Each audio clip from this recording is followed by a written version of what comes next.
Une centaine d'équipes universitaires de plus de 50 pays ont participé à la compétition.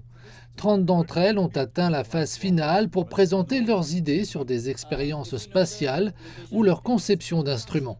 Leurs projets vont des petits satellites aux méthodes de capture des débris spatiaux et bien plus encore.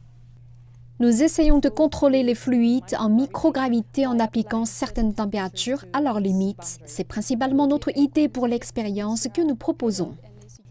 Nous avons réalisé une charge utile de PCR quantitative utilisée pour la détection de maladies et de microbes, ainsi que pour la surveillance de l'eau flottante en orbite, afin d'aider à contrôler l'environnement dans la station spatiale. Des prix en espèces récompenseront les idées gagnantes qui seront également recommandées pour une éventuelle application sur la station spatiale chinoise et la station spatiale internationale.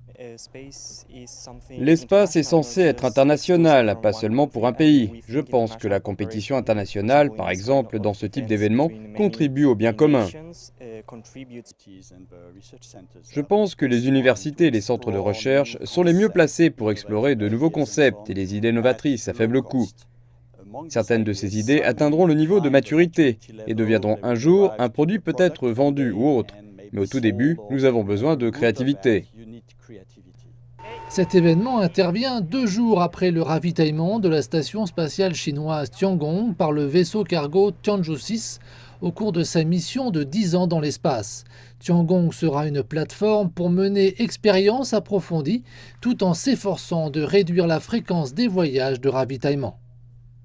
Ce concours est en quelque sorte une recherche d'idées et de talents qui pourraient s'avérer utiles pour la station spatiale chinoise à l'avenir. La Chine a déjà annoncé un certain nombre d'expériences spatiales dans le cadre d'un programme des Nations Unies. L'objectif est de rendre l'infrastructure spatiale chinoise accessible à la communauté scientifique mondiale.